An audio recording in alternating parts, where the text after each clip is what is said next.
ಈ ಬಾರಿಯ ಬಜೆಟ್ನಲ್ಲಿ ಎರಡು ರೀತಿ ಗಮನ ಹರಿಸಲಾಗ್ತಾ ಇತ್ತು. 2024ರ ಲೋಕಸಭಾ ಚುನಾವಣೆಯನ್ನ ಗಮನದಲ್ಲಿಟ್ಟುಕೊಂಡು ಜನಪ್ರಿಯ ಯೋಜನೆಗಳ ಘೋಷಣೆ ಆಗುತ್ತಾ ಅಂತ. ಅದರ ಜೊತೆಗೆ ಈಗಾಗಲೇ ಆತ್ಮವಿಶ್ವಾಸದಲ್ಲಿರುವ ಮೋದಿ ಸರ್ಕಾರ ಅಂಥದ್ದೊಂದು ನಿರ್ಧಾರ ತೆಗೆದುಕೊಳ್ಳಲ್ಲ ಅನ್ನೋ ವಾದವೂ ಕೂಡ ನಡೀತಾ ಇತ್ತು. ಬಜೆಟ್ ಮಂಡನೆಯಾಗಿದೆ. ಹಾಗಾದ್ರೆ ಈ ಬಾರಿಯ ಬಜೆಟ್ ಏನನ್ನ ಹೇಳ್ತಾ ಇದೆ, ಇದ್ರ ಬಗ್ಗೆ ನಮ್ಮ ಜೊತೆ ಮಾತನಾಡೋದಕ್ಕೆ ನಮ್ಮ ರಾಜಕೀಯ ವಿಶ್ಲೇಷಕರಾದ ಪ್ರಶಾಂತ್ ನಾಥ್ ಜಾಯ್ನ್ ಆಗಿದ್ದಾರೆ.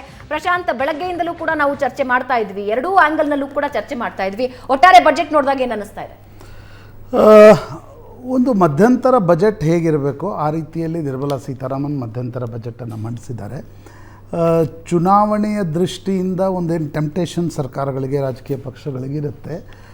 ಪಾಪ್ಯುಲಿಸ್ಟ್ ಮೆಜರ್ಸ್ ಅಂತ ಪಾಪ್ಯುಲಿಸ್ಟ್ ಘೋಷಣೆಗಳನ್ನು ಮಾಡ್ತಕ್ಕಂಥ ಒಂದು ಗೊಡವೆಗೆ ನಿರ್ಮಲಾ ಸೀತಾರಾಮನ್ ಮತ್ತು ಮೋದಿ ಸರ್ಕಾರ ಹೋಗಿಲ್ಲ ಅಂತಕ್ಕಂಥದ್ದು ಸ್ಪಷ್ಟವಾಗಿ ಕಾಣ್ತಾ ಇದೆ.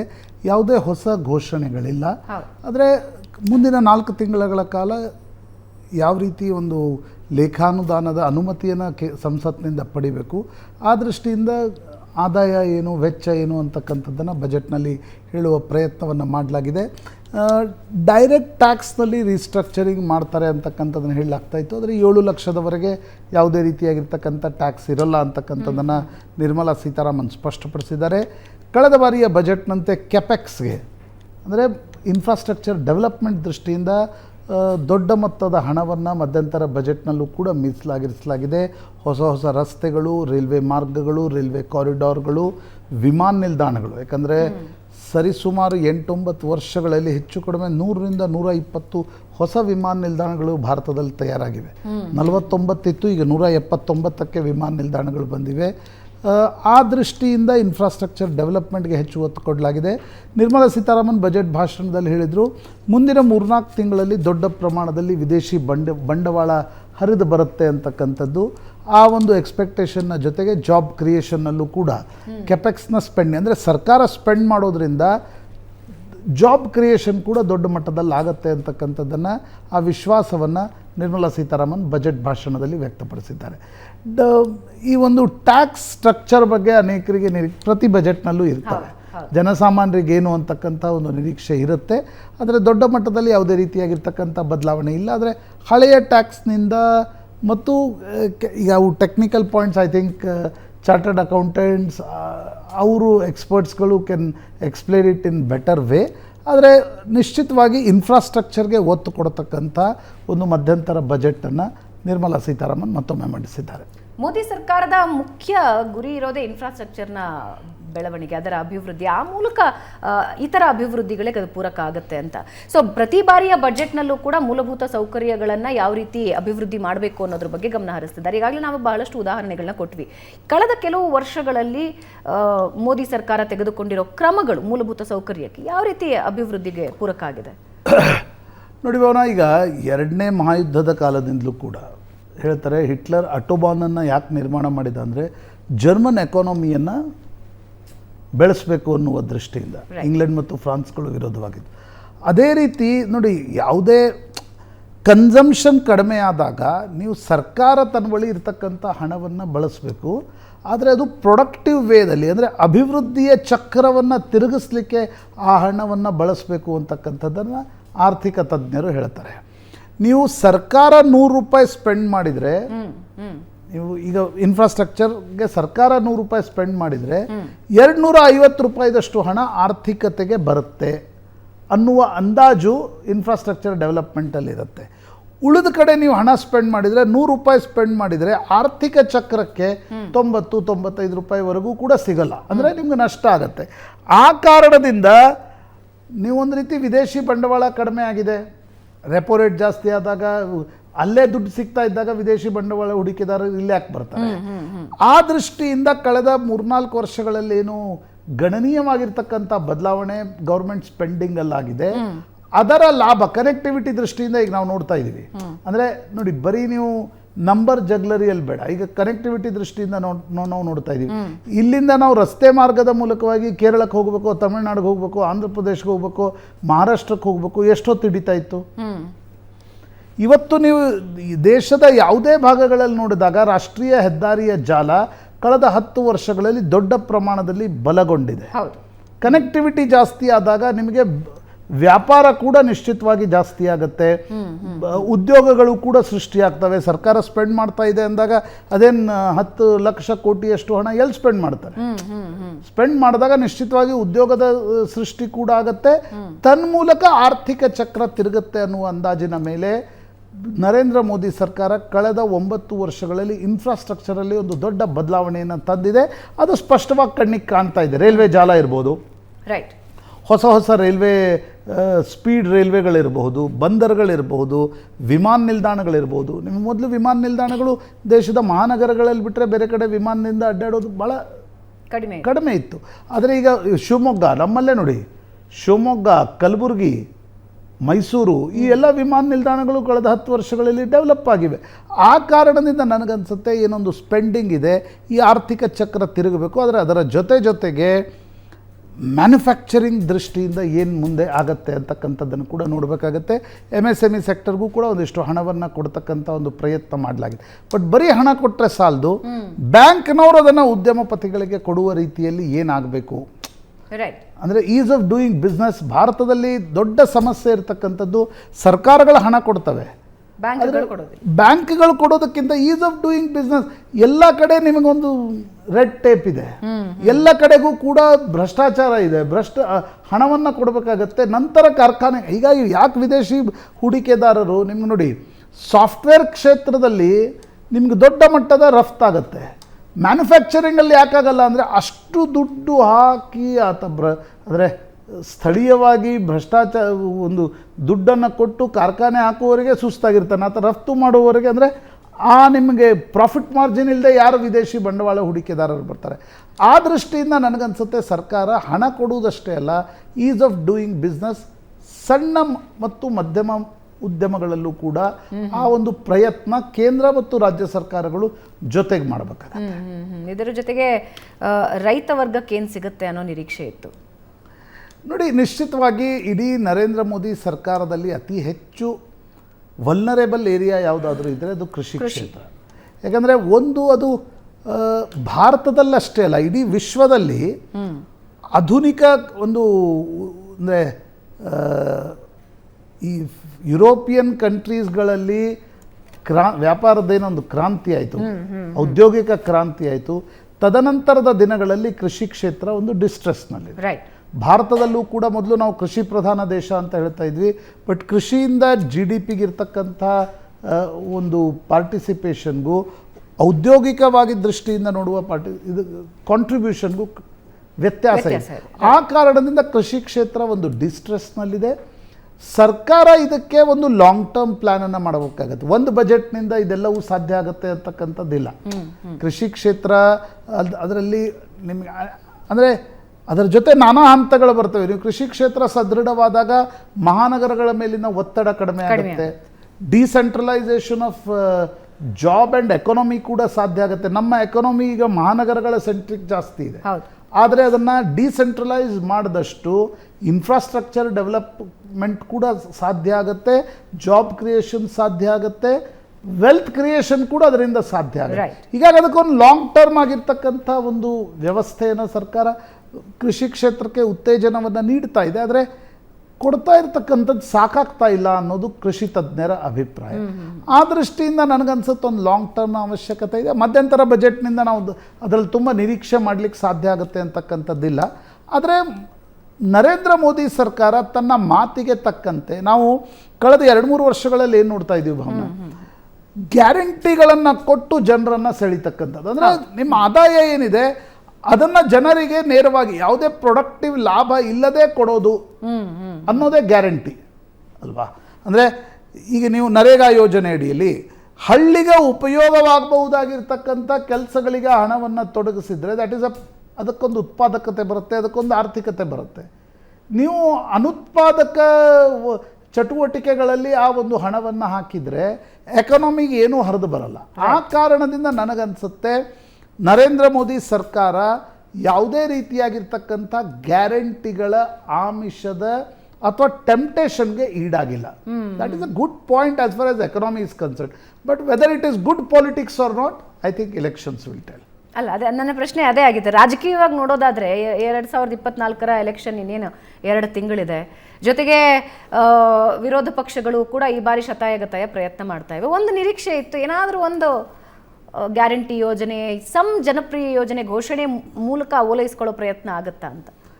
ನೋಡಿ ಅವನ ಕಳೆದ 9.5 ವರ್ಷಗಳಲ್ಲಿ ನರೇಂದ್ರ ಮೋದಿ ಸರ್ಕಾರ, ಕೇಂದ್ರ ಸರ್ಕಾರ ಯಾವುದೇ ರೀತಿಯಾಗಿರ್ತಕ್ಕಂಥ ಗ್ಯಾರಂಟಿಗಳಾಗಲಿ ಅಥವಾ ಘೋಷಣೆಗಳನ್ನು, ಆ ರೀತಿಯ ಜನಪ್ರಿಯ ಘೋಷಣೆಗಳನ್ನು ಮಾಡಿಲ್ಲ.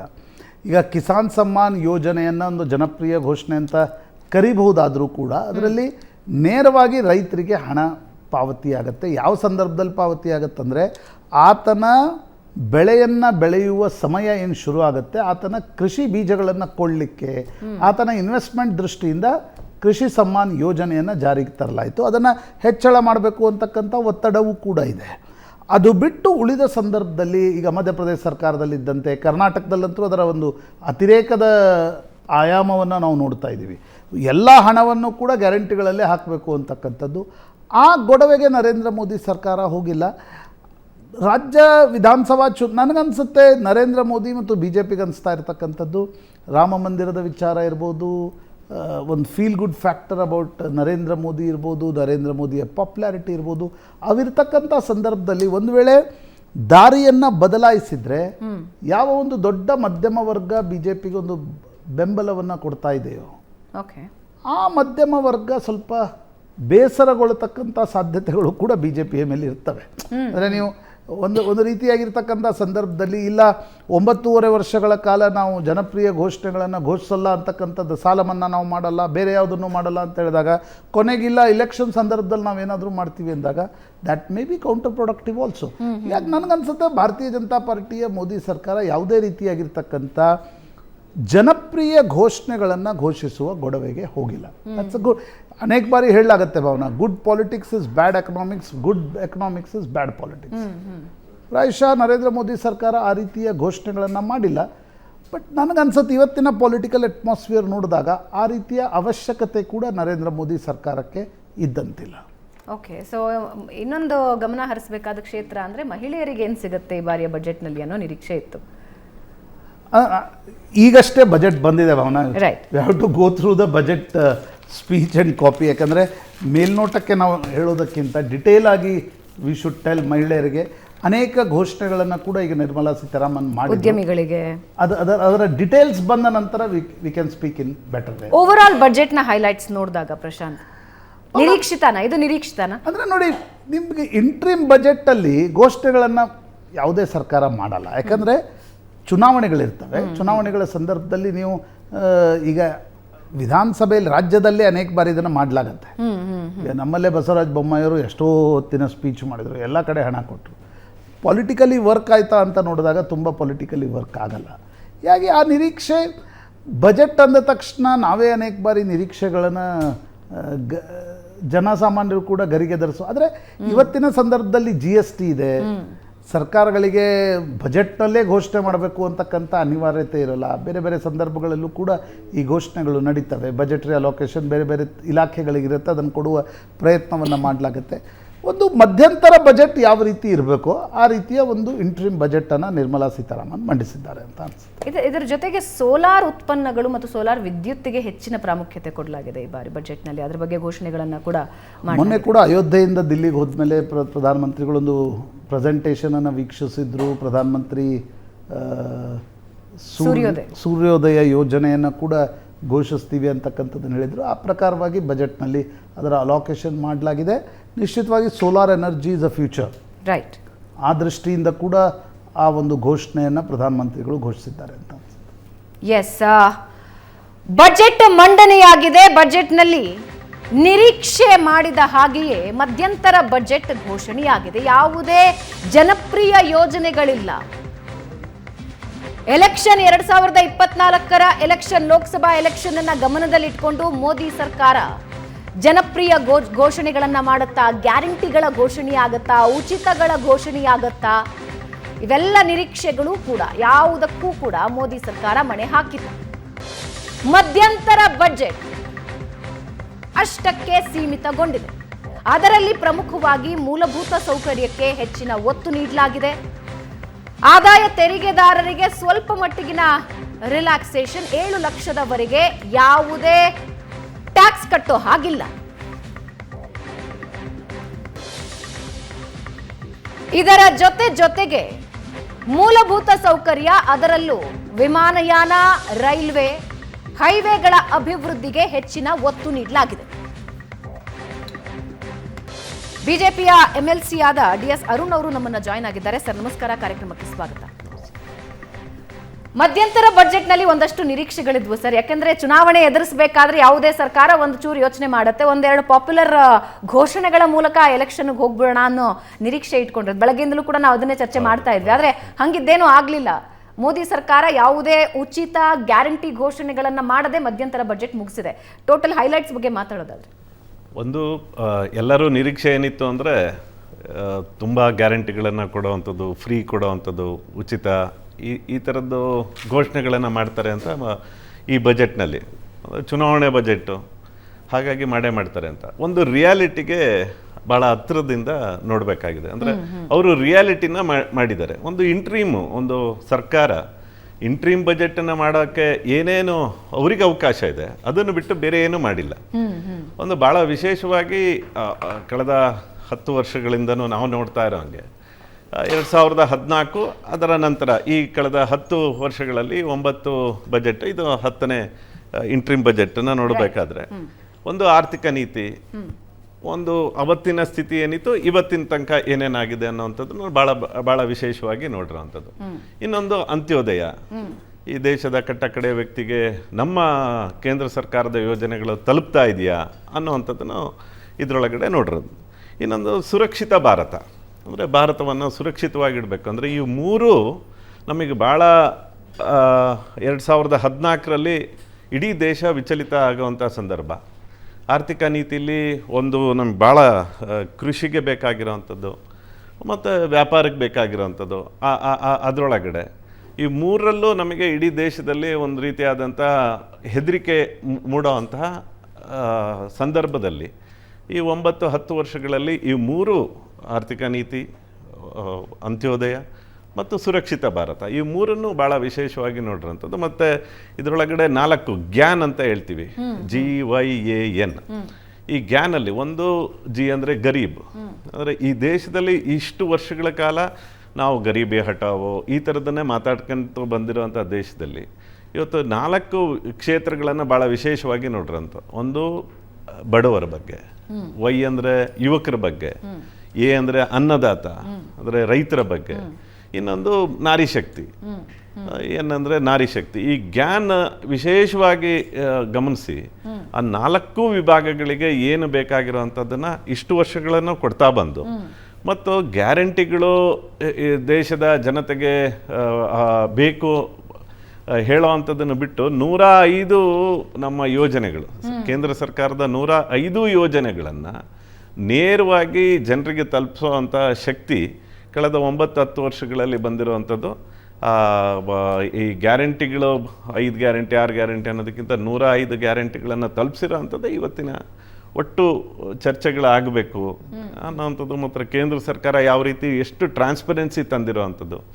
ಮತ್ತು ನೀವೇ ಹೇಳಿರೋ ಹಂಗೆ ಎಲ್ಲ ವಿಭಾಗದಲ್ಲೂ ಟ್ರಾನ್ಸ್ಪರೆನ್ಸಿ, 34 ಲಕ್ಷ ಕೋಟಿಯಷ್ಟು DBT ಮುಖಾಂತರ ಒಬ್ಬ ಜನರ ಅಕೌಂಟಿಗೆ ಹೋಗಿದೆ ಅನ್ನೋವಂಥದ್ದು.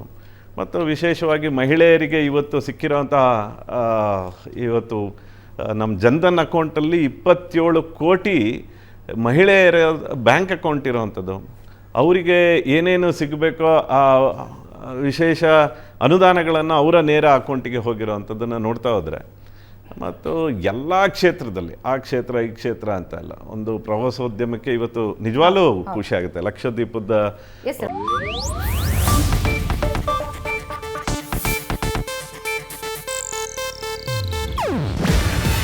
ಇದು ಏಷ್ಯಾನೆಟ್ ನ್ಯೂಸ್ ನೆಟ್ವರ್ಕ್ ಪ್ರಸ್ತುತಿ. ನೀವು ನೋಡ್ತಿದ್ದೀರಾ ಏಷ್ಯಾನೆಟ್ ಸುವರ್ಣ ನ್ಯೂಸ್.